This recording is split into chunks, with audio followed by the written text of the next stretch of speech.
नमस्कार मित्रांनो, माझं नाव आशिष जोशी। आज आपण एक महत्त्वाचा असा व्हिडिओ बघणार आहे, तो म्हणजे कॅपॅसिटरचा।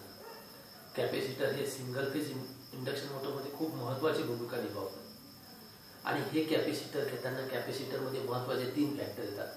त्यामध्ये पहिला म्हणजे कॅपॅसिटरची व्हॅल्यू कोणती घ्यायची आपण, आणि दुसरा असतो कॅपॅसिटर टेस्टिंग, आणि तिसरा आहे कॅपॅसिटर कनेक्शन। या 3च महत्त्वाचे मुद्दे असतात। तर आता सर्वात पहिले तुम्हाला एक कॅपॅसिटर समजा आपण एखादं मार्केटमधून आणलं आहे, तर ते चालू आहे की नाही, किंवा आपल्या मोटरमध्ये जे जुनं कॅपॅसिटर होतं ते किती व्हॅल्यूचं होतं, आता किती व्हॅल्यूचं आणायचं हे खूप महत्त्वाची गोष्ट आहे। समजा बरेच दिवसाचं कॅपॅसिटर आपल्या मोटरमध्ये होतं आणि त्यावर जे प्रिंट केलेलं आहे ते पूर्णपणे नाहीस झालेलं आहे, आता आपल्याला त्यातलं काही एक दिसत नाही।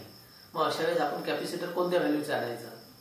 मोटरचे वॅटेज ते वेगवेगळे असतात, मग त्यामुळे एकसारखे कॅपॅसिटर नसतात। तर कॅपॅसिटरची व्हॅल्यू कशी करायची, तर आता त्याबद्दल आपण एक महत्त्वाचा फॉर्म्युला आहे तो बघूया। समजा एखाद्या मोटरचं कॅपॅसिटर आपल्याला व्हॅल्यू काढायची आहे, तर आपण त्यामध्ये पहिल्यांदा तर ही मोटर बघूया। ह्या मोटरबद्दलच मी तुम्हाला घेतलं बघा, इथले तुम्हाला याचे स्पेसिफिकेशन दिसतील पहा। याचे आता तुम्हाला इथे वॅट 150 वॅट आहे। त्यानंतर या मोटरची 230 व्होल्ट तुम्हाला व्हॅल्यू दिसते त्या इथे, आणि याची एफिशियन्सी इथे 50 हर्ट्झ इथे दिलेली आहे। आता ही समजा मोटर आहे, या मोटरला आपल्याला कॅपॅसिटर काय व्हॅल्यूचं लागेल हे सगळ्यात महत्त्वाचं आहे। मग असं करत असताना आपण 150 वॅटची आपल्याला त्याची पॉवर आहे, आणि पॉवर फॅक्टर इंडक्शन मोटरचा हा 80 असतो जवळपास, तो 80 आणि भागीला 230चा वर्ग आणि 50 हर्ट्झ गुणिले 1000 हे काढलं तर तुम्हाला 4.5 मायक्रोफॅरडचं निघतं आहे इथे।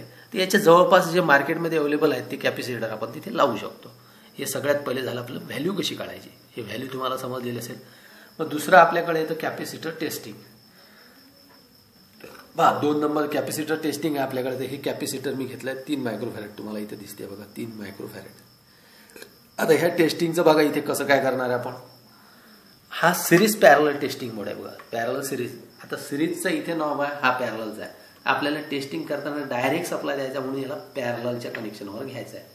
आणि हा कोणत्याही इलेक्ट्रिशियन विद्यार्थ्याकडे किंवा ज्याला कोणाला टेस्टिंग घरी करायचे त्यांच्याकडे हा बोर्ड असणं अत्यंत आवश्यक आहे। तर बघा पॅरललमध्ये केलेलं आहे आपण, सप्लाय चालूच आहे, तुम्हाला इंडिकेटरवर दिसत आहे।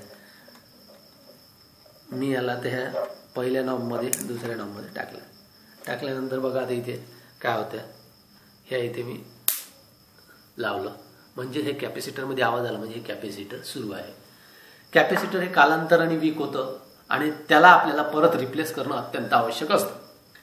मग आता आपल्याला दुसरं कॅपॅसिटर टेस्टिंगचं झालं आहे, तिसरं आहे आपलं कॅपॅसिटर कनेक्शन। आता एखाद्या मोटरमध्ये आपण कॅपॅसिटरचं कनेक्शन कसं केलं पाहिजे, तर आता ह्या मोटरचे मी कनेक्शन इथं केलं आहे, रनिंग वाइंडिंग, स्टार्टिंग वाइंडिंग, आणि स्टार्टिंग वाइंडिंगच्या अक्रॉसमध्ये आपण इथे कॅपॅसिटर कनेक्ट केला आहे। मग कनेक्शन कसे बघा, रनिंग वाइंडिंग, स्टार्टिंग वाइंडिंग याचे दोघे यांचे एक एक टर्मिनल म्हणजे वन साइडचे टर्मिनल एकत्र करून ते सप्लायच्या एका टर्मिनलला देईल। त्यानंतर रनिंग वाइंडिंगचा एक वायर आणि कॅपॅसिटरचा एक वायर, हे 2 टर्मिनल सप्लायच्या दुसऱ्या टर्मिनलला देईल, आणि स्टार्टिंग वाइंडिंगचं एक टर्मिनल आणि कॅपॅसिटरचं एक टर्मिनल, हे असं कनेक्शन आपलं इथे राहील। मग आता हे कनेक्शन तुम्हाला ह्या मोटरमध्ये बघायचं आहे। बघा इथे पहा, ही सिंगल फेजची मोटर आहे। पहा याला काय केलं आपण, तर ह्या आतमधून आपल्याला 4 वायर आलेले आहेत, 1 2 3 4 4 वायर। मग आता 4 वायर तुम्ही म्हणाल कसे, तर 2 स्टार्टिंग वाइंडिंगचे आणि 2 रनिंग वाइंडिंगचे असे 2 आले, आणि कॅपॅसिटरचे 2 वायर आपण असे कनेक्ट केले आहे। आणि इकडे पहा सप्लायमध्ये फेज न्यूट्रल आणि अर्थ आपण बॉडीशी कनेक्ट केलेला आहे इथे। आता असं करत असताना बघा, एक स्टार्टिंग आणि एक रनिंग वाइंडिंग याचे टर्मिनल आपण एकत्र केलेले आहे।